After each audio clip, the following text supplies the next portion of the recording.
Radio Dilettant.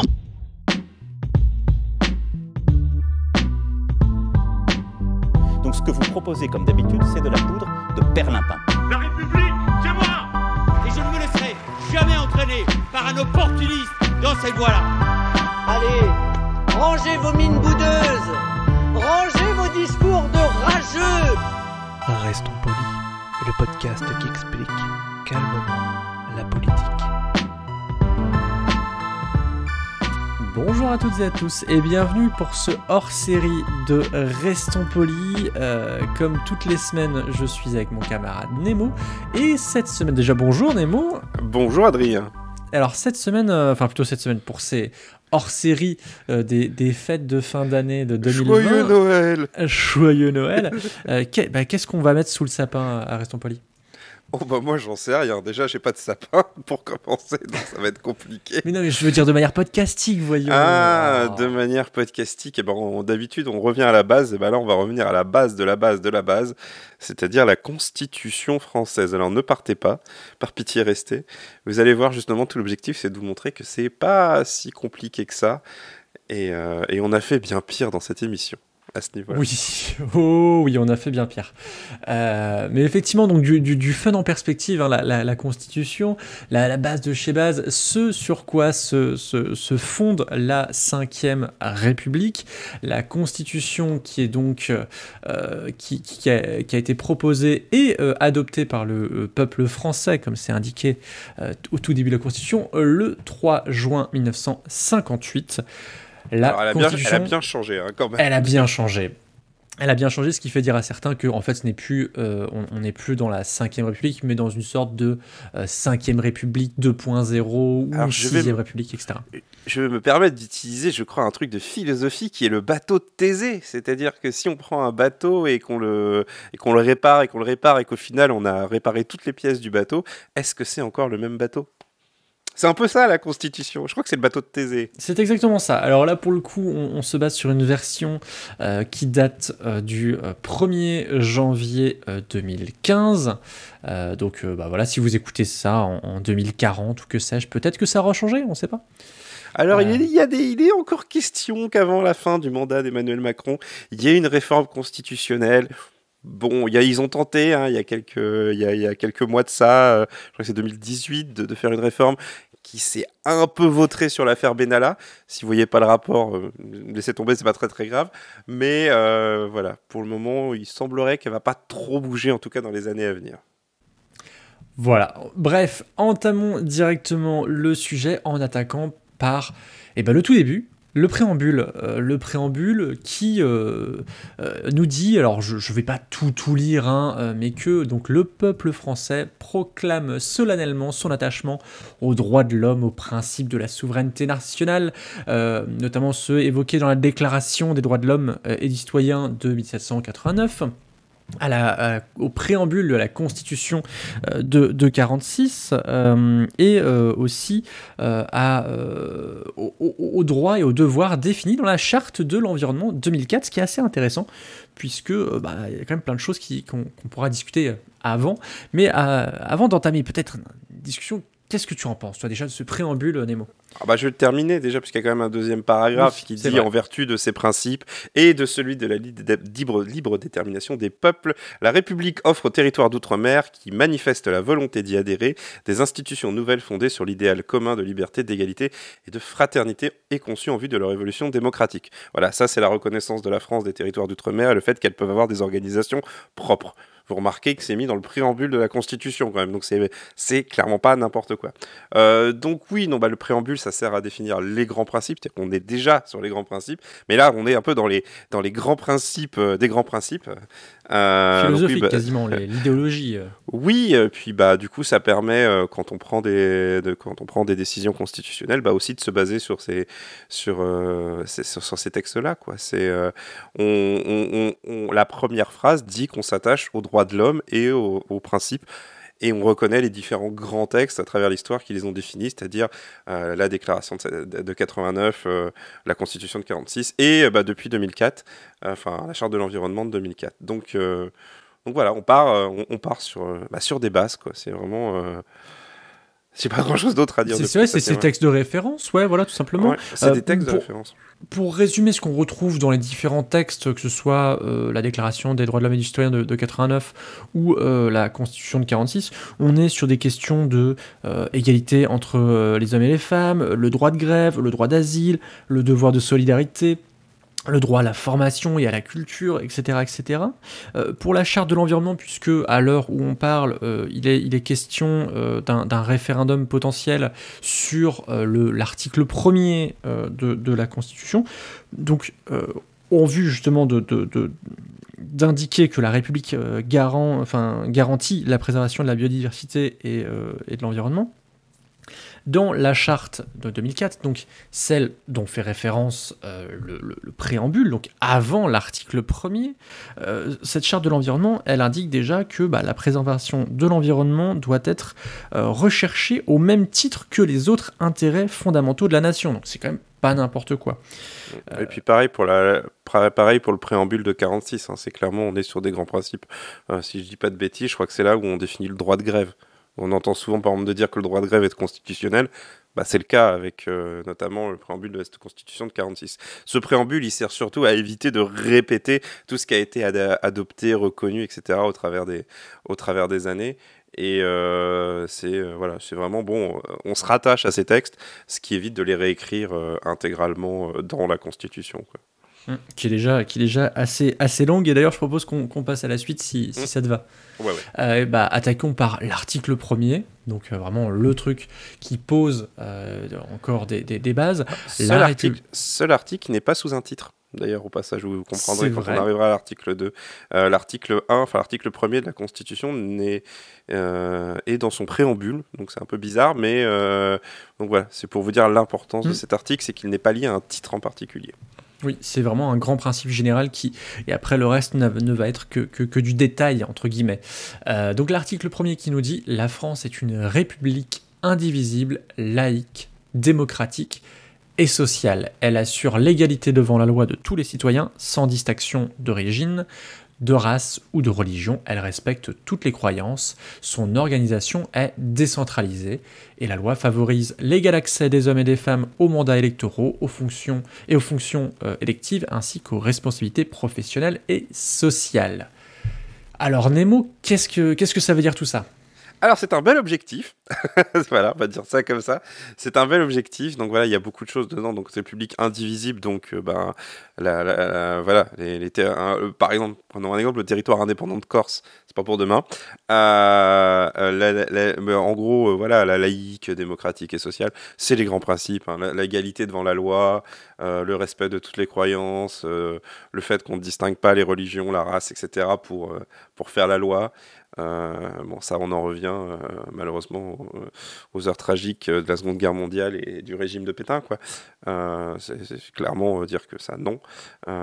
Et son organisation est décentralisée. Alors ça, je sais pas trop ce que ça veut dire, hein, en vrai. Alors moi, comment je l'interprète, alors après je suis pas du tout constitutionnaliste, hein, et puis pour le coup j'ai pas encore tout à fait terminé la préparation des prochains épisodes de cette série hors série, mais ce que j'entends par là, c'est que toutes les décisions au niveau local se décident au niveau local, justement. Que tout ne part pas d'un gouvernement central. Oui, c'est les mairies, les départements, les régions, oui, je vois, effectivement. Et puis après, la loi favorise l'accès homme-femme, je pense que c'est assez clair. On est vraiment dans une déclaration de principes et d'objectifs, hein. Cet article 1er, c'est un rappel, on va dire, de l'utopie. Voilà. Et après, évidemment, le diable est dans les détails. Qu'est-ce qu'on définit comme une république laïque, indivisible, démocratique, sociale, qu'est-ce qu'une loi qui assure l'égalité devant tous les citoyens sans distinction d'origine, etc. Voilà, c'est les grands principes. C'est un bouclier constitutionnel qui est réservé un peu au Conseil constitutionnel. Voilà, après, on affiche ses intentions. Et est-ce que tout va dépendre des déclinaisons, comme en allemand. Comme en grammaire allemande, les intentions sont bonnes. Après, il y a beaucoup de déclinaisons. Mais voyons les déclinaisons justement avec le titre premier qui s'intitule « De la souveraineté » et ainsi l'article 2 de la Constitution qui nous dit « La langue de la République est le français, l'emblème national est le drapeau tricolore bleu, blanc, rouge, l'hymne national la Marseillaise, la devise de la République liberté, égalité, fraternité et son principe est le gouvernement du peuple, par le peuple et pour le peuple ». Alors, ça, oui, vas-y, Nemo. C'est un gros morceau. Alors, il y a plusieurs choses. Il y a d'abord le fait que la langue de la République est le français. Alors ça, c'est vraiment... c'est un point d'achoppage. Alors, on est un peu dans une situation où on n'a pas trop la tête à cela en ce moment. Mais effectivement, hein, je pense que les Bretons, les Corses et tant d'autres spécialités régionales ont un vrai, entre guillemets, problème avec cette première phrase. On va pas aller jusqu'à rappeler la charte européenne des langues régionales, je crois que c'est ça, mais qui est un vrai débat puisque la France l'a pas ratifié. Mais voilà, ça c'est vraiment l'affirmation d'une langue nationale.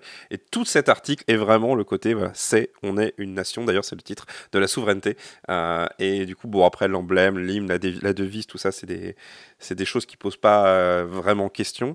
Mais par contre, le principe est gouvernement du peuple, par le peuple et pour le peuple. En vérité, je ne suis pas constitutionnaliste, mais je ne vois pas ce que ça fout dans la Constitution, parce que pour moi, ça ne veut rien dire. Ça, c'est... Bah si, c'est quand même rappeler déjà, comment dire, le principe démocratique, le gouvernement du peuple, par le peuple que les élus sont des gens de tout le monde, ce ne sont pas des nobles, et pour le peuple, bah, c'est le service public. Mais n'importe quel gouvernement se présentera toujours gouvernement du peuple, par le peuple, pour le peuple, en fait. Bon, après, c'est vrai que c'est des principes, hein, je comprends l'idée, mais voilà. Bah, après, avis personnel. Hein, voilà, je pense qu'effectivement, c'est peut-être pour se détacher. Alors, je ne suis pas du tout historien ni constitutionnaliste, encore une fois, mais je pense que c'est pour se détacher de In God We Trust sur des choses. Ah oui, je pense. Oui, c'est un gouvernement laïque. Oui, oui, peut-être qu'il y a ça, effectivement. Il y a peut-être beaucoup plus de laïcité dans cette phrase que ce qui paraît au premier abord. Qu'une God We Trust, oui, forcément. oui, non, bien sûr, mais non, mais effectivement, oui, c'est l'idée, oui. Gouvernement du peuple et non pas gouvernement de Dieu. Oui, c'est pas bête, effectivement. Allez, passons un petit peu à la suite parce que je vois que le temps défile. L'article 3, la souveraineté nationale appartient au peuple qui l'exerce par ses représentants et par la voie du référendum.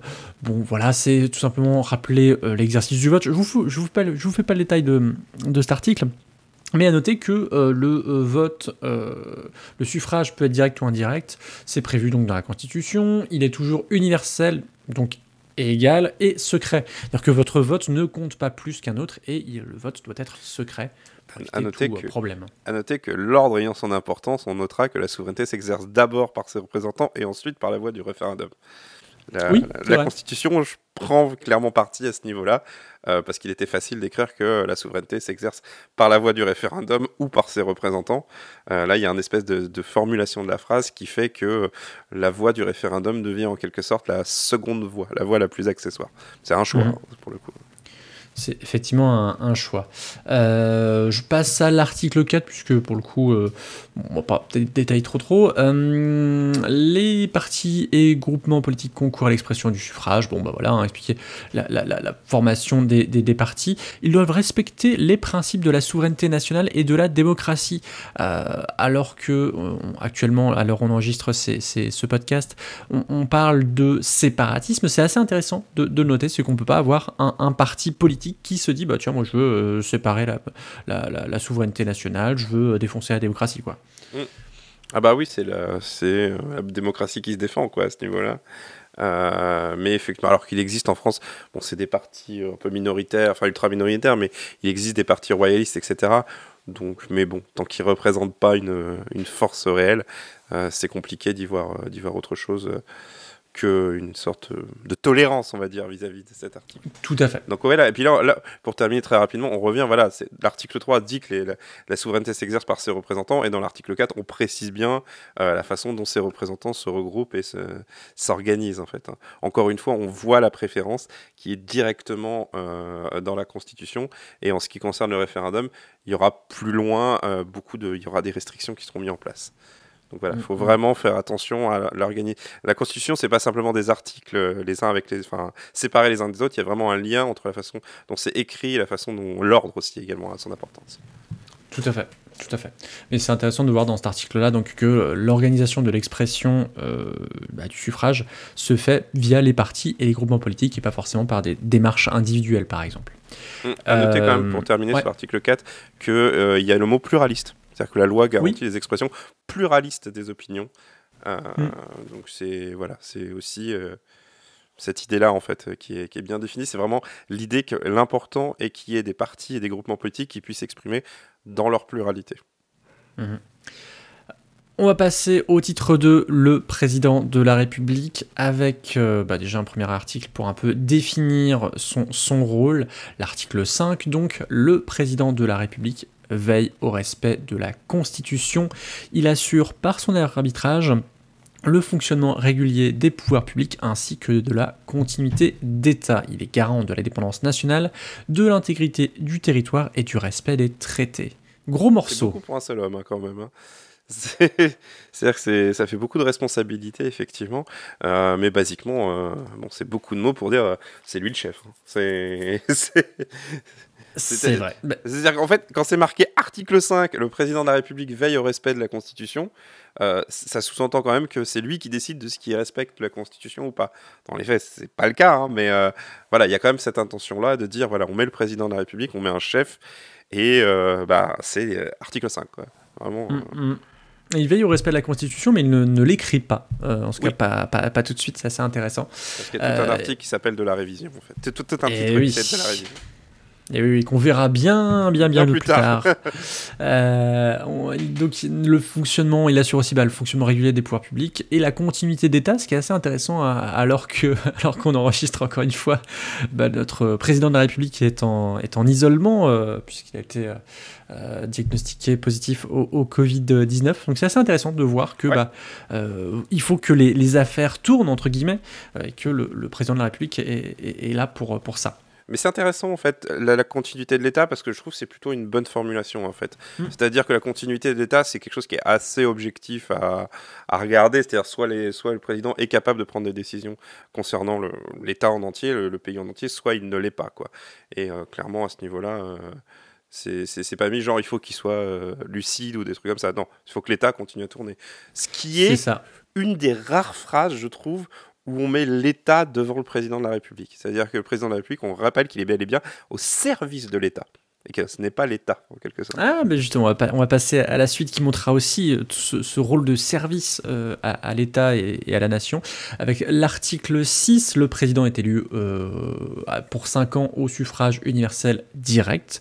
Il ne peut exercer plus de 2 mandats consécutifs et les modalités d'application du présent article sont fixées par la loi organique. Oui, donc pas grand-chose à dire. Juste que je crois que c'est Sarkozy qui avait rajouté les 2 mandats consécutifs. Je ne sais plus si c'est Sarkozy ou Chirac, mais ça c'est c'est plutôt récent en fait, le fait qu'il n'y ait pas de limite au mandat. Déjà les 5 ans, les mandats de 5 ans déjà, ça date de Chirac. Oui. Donc oui, c'est possible. C'est un truc que beaucoup de pays font en fait, de préciser pour éviter les scénarios dans de nombreux pays où le président fait juste que se représenter à vie, quoi. On va passer un petit peu rapidement sur l'article 7 qui vient un peu détailler les scrutins, etc., les délais notamment pour se présenter et être élu président de la République. Ça parle aussi, l'article 7, des moments de vacances de la présidence de la République pour cause d'empêchement. Oui, parce que quand on parle de vacances, c'est pas qu'il va à l'île de Ré pour 15 jours. Hein, oui. C'est qu'il n'est pas en capacité de gouverner, et ça doit être constaté par le Conseil constitutionnel, qui peut être saisi soit par le gouvernement, soit par... Non, c'est seulement le gouvernement. Oui, effectivement, je suis en train de relire mes notes, mais oui, c'est seulement le gouvernement qui peut mettre ça. C'est intéressant parce qu'on peut voir que c'est dans cet article, dans l'article 7, qu'on peut voir que la présidence peut être exercée provisoirement par le président du Sénat. Et si le président du Sénat ne peut pas gouverner lui-même, c'est le gouvernement qui va assurer ses fonctions. À noter que comme c'est jamais arrivé, on ne sait pas exactement ce que ça veut dire en fait. Qu'est-ce qu'on fait dans ce cas-là ? C'est le Premier ministre, c'est... Il n'y a pas, comme aux États-Unis, une espèce d'ordre. Le chef du gouvernement, c'est le... Oui, mais si par exemple Jean Castex ne peut pas, genre imaginons Gérard Larcher, Jean Castex ne peut pas, c'est qui le suivant ? Il y a un ordre protocolaire, mais c'est pas un ordre... Donc voilà, il y a une vraie faille là-dedans. Et les États-Unis ont répondu à ça en mettant vraiment un ordre de gouvernement, mais je crois pas que ça n'existe en France. Bon, déjà c'est très très improbable. Oui, déjà. Passons à l'article 8 qui explique que le président de la République nomme le Premier ministre, que si le Premier ministre démissionne, c'est le gouvernement qui tombe. Bon, voilà. L'article 9, on va le passer aussi, puisque le président de la République préside le Conseil des ministres. Bon, pas très intéressant. L'article 10 sur la promulgation des lois, bon, c'est un peu... Mais c'est intéressant de voir que comment dire, le président de la République peut dire bah non, je promulgue pas la loi et vous me refaites une copie. Oui. Mais maintenant, à l'heure où la cohabitation est de moins en moins probable du fait des mandats et des périodes d'élection. Bon. À noter que ce petit jeu peut durer indéfiniment, en fait. L'article 10, il dit en gros, le président de la République dit si dans les 15 jours avant la promulgation, il renvoie la balle au Parlement. Si jamais le Parlement redit oui et que le président dit non mais je veux une nouvelle délibération, il peut faire ça ad vitam aeternam, quoi. Ce qui n'est pas arrivé à ma connaissance. Non, c'est pas arrivé, mais c'est un droit de veto de fait du président. C'est une façon de donner un droit de veto de fait au président de la République. Et toute la constitution de la Ve République est justement faite pour asseoir la domination de l'exécutif et de la présidence de la République sur le Parlement, et cet article 10 n'en est qu'un exemple. Bon, on va passer à l'article 11. Je vais pas épiloguer sur l'article 11, il est un peu technique, quand même. Pas grand-chose. Il définit quand même les limites du référendum. C'est l'article 11. L'article 11, c'est vraiment c'est l'article qui définit les limites qu'on peut mettre au référendum. C'est-à-dire qu'on a une impression en France que le président peut mettre un référendum comme il veut. En réalité, cet article 11 le dit clairement, il ne peut pas le faire sur tout ce qu'il veut. C'est l'organisation des pouvoirs publics, la politique économique, sociale ou environnementale de la nation, les services publics, la ratification d'un traité qui modifierait les institutions. Et après, il y a toute la définition de comment s'organise un référendum. Et c'est notamment le référendum d'initiative citoyenne qui commence là-dedans. Enfin, c'est un article en fait qui est qui est extrêmement bridant en fait pour le référendum. C'est vraiment, si un jour vous vous intéressez à la question du référendum en France, il faut lire l'article 11 pour voir les limites qui ont été posées. Qui ont été posées. Et quand on voit la longueur de l'article 11, on comprend la méfiance du législateur et du constitutionnaliste envers l'arme du référendum. C'est vrai qu'une des limites intéressantes, c'est que par exemple, on peut pas proposer au référendum quelque chose qui est contraire à la Constitution, ce qui d'ailleurs posait question sur la modification de cette même Constitution par voie de référendum. Oui, et puis t'as tout ce côté, je veux dire, la loi prévoit quand même des tas de limitations entre le nombre de parlementaires qu'il faut pour soutenir un référendum, les conditions de comment ça se déroule. Dans les faits, cet article 11 vise à rendre quasi impossible un référendum d'initiative qui ne soit pas gouvernemental. C'est vrai, j'ai plutôt cette lecture moi aussi. On passe à l'article 12 qui explique que le président de la République il peut dissoudre l'Assemblée nationale, quand même un gros pouvoir. On a eu l'occasion d'en parler, je ne sais plus dans quel épisode, peut-être sur la présidence de la République tout simplement. Quelque chose qui, c'est l'arme nucléaire comme tu... Oui, c'est l'arme nucléaire parlementaire. Il y en a d'autres, armes nucléaires dans cette constitution, notamment les pleins pouvoirs quand on y arrivera. Mais à noter que l'article précédent et l'article 12 en fait sont limités si c'est pas le président élu qui l'utilise. Si le président du Sénat devient président, je crois qu'il n'a pas le droit d'utiliser ces armes-là. Et du coup, oui, là, c'est la dissolution. Voilà, article 10, le président peut mettre un droit de veto sur les décisions des assemblées, de l'Assemblée nationale. Article 12, il peut carrément la dissoudre une fois par an. Donc voilà, si vous voulez un rapport de force, il est là. C'est ça. Alors effectivement, je pense pas que le président du Sénat, si jamais il est amené à remplacer le président de la République, puisse faire ça. C'est marqué. Pour le coup, la Constitution indique que c'est vraiment le président de la République. Non, c'est même marqué que dans l'article dont on a parlé tout à l'heure, l'article 7, que les fonctions de président de la République, à l'exception de celles prévues aux articles 11 et 12 dont on vient de parler. J'ai pas vu cette donc nuance-là. c'est explicite pour le coup. Voilà. Ce qui évite, en fait, c'est pour éviter une prise de pouvoir trop rapide. Oui, bah oui. L'article 13, lui, vient un peu détailler les questions, de décret, de délibéré, il nomme aux emplois civils, militaires de l'État, donc les conseillers d'État, les chanceliers, les ambassadeurs. Je sais pas si tu veux épiloguer là-dessus. Non, en réalité, c'est un article symbolique. On dit quand le président de la République signe les ordonnances qui, en gros, ça dit voilà, le président de la République qui fait de la paperasse, hein. Il nomme des gens. Grosso modo, c'est le pouvoir politique, enfin la force politique qui arrive au pouvoir, le parti politique qui arrive au pouvoir ou le mouvement politique qui arrive au pouvoir a le droit à une administration de conseillers d'État, les recteurs, etc. Voilà, etc. C'est-à-dire, ça les met aux commandes de l'administration. Pour faire ça.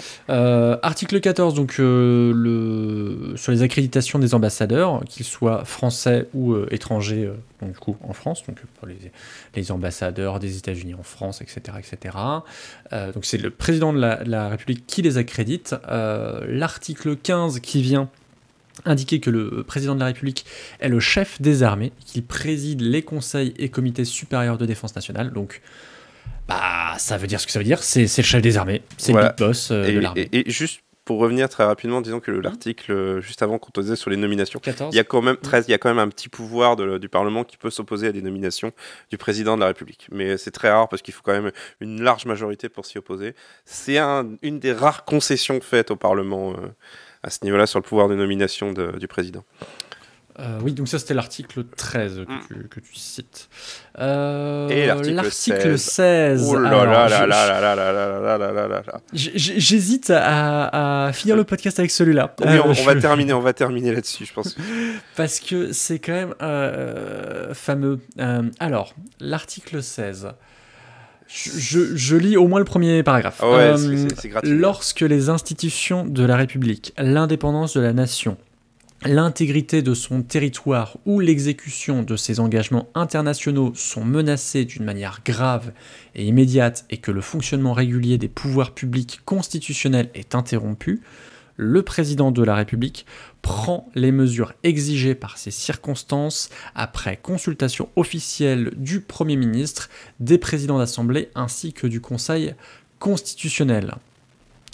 Il informe la nation par message. Et alors, qu'est-ce qui se passe, Nemo ? Là, en gros, on est dans un territoire complètement inconnu. C'est-à-dire qu'il suffit, rendez-vous compte, hein, il suffit que le président considère que les institutions de la République, l'indépendance de la nation, l'intégrité du territoire, ou même simplement qu'on a fait un engagement international et qu'on n'arrive pas à le respecter, il dit, en fait, là, il y a une crise, en gros, et il y a un problème d'exécution de la Constitution, c'est moi qui ai le chef et je décide de tout.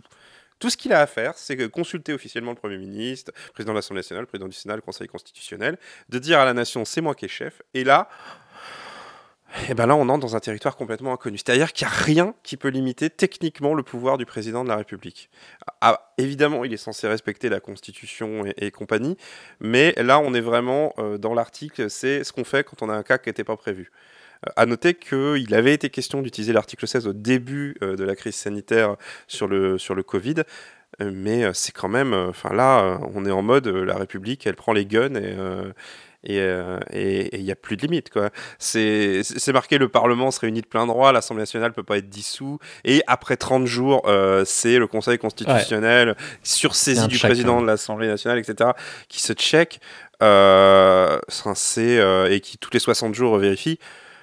En vrai, c'est vous prenez un gamin, vous lui dites, là, t'as un ticket, tu peux écrire ce que tu veux dessus et ça va se passer, quoi. C'est vraiment... alors, c'est un article, personnellement, je trouve extrêmement mauvais, mais voilà, il a été jugé nécessaire pour faire face à tout, quoi. Globalement, c'est pensé pour des conflits armés, des guerres, quoi. Si jamais, je sais pas, moi, il y a Enfin, c'est clairement des articles qui auraient très bien pu être utilisés, donc tu l'as dit, dans le cadre de la crise sanitaire, mais aussi lors des vagues d'attentats qu'on a connues là dans les années 2010. Parce que là, l'intégrité et l'indépendance de la nation étaient en danger. Oui, après, il y a des tas d'articles dans la Constitution qui prévoient des cas exceptionnels. Mais là, vraiment, l'article 16, c'est un bouclier. C'est genre, s'il y a un truc qu'on n'a pas prévu qui arrive, voilà, c'est le président qui décide. En réalité, ce que dit cet article, c'est qu'il s'en remet aux bonnes volontés des gouvernements en place. Hein. Parce que sous cet article-là, vous pouvez mettre en place un état militaire pour 15 jours. Hein. C'est-à-dire que là, clairement, le président peut foutre des soldats dans les rues, dire aux gens, vous sortez pas de chez vous, vous sortez pas de chez vous, genre, sinon vous prenez une balle, quoi. Mais voilà, ça, c'est vraiment l'article des pleins pouvoirs et bon, voilà. Après, voilà, moi, je trouve cet article problématique, mais il répond à une question, quoi, qui a dit, qu'est-ce qu'on fait en cas d'imprévu ? Et là, la réponse, c'est, on s'en remet au président de la République. Ça prend des formes, ça met des petits contre-pouvoirs, voilà. Mais là, on est vraiment comment on définit les situations de tension, quoi. On va boucler ce premier épisode sur la Constitution avec 3 petits articles qu'on va faire très rapidement. Ouais. L'article 17 pour le droit de grâce à titre individuel que peut donner le président de la République. L'article 18, sur la communication du président de la République aux 2 assemblées sans qu'il n'ait de débat fait. On ne débat pas de la communication du président.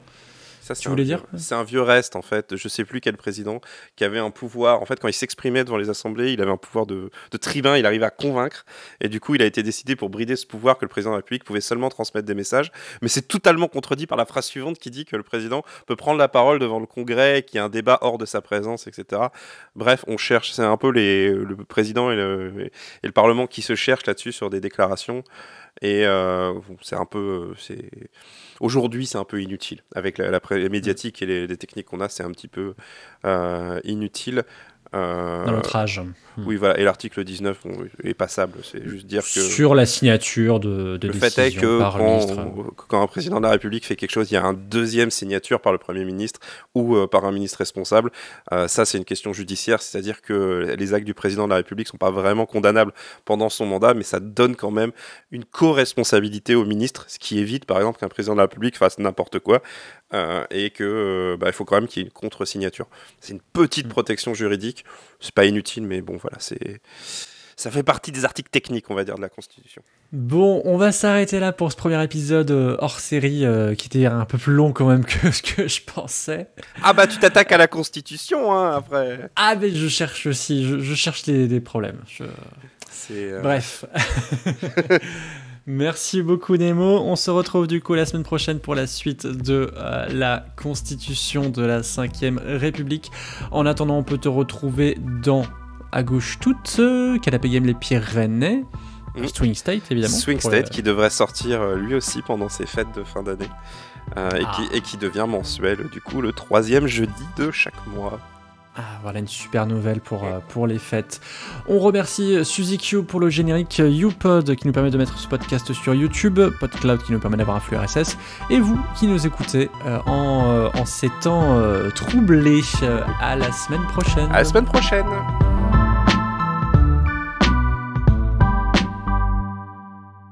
Pour soutenir ce podcast et l'association qui le porte, rendez-vous sur tipeee.com/studio-dilettante.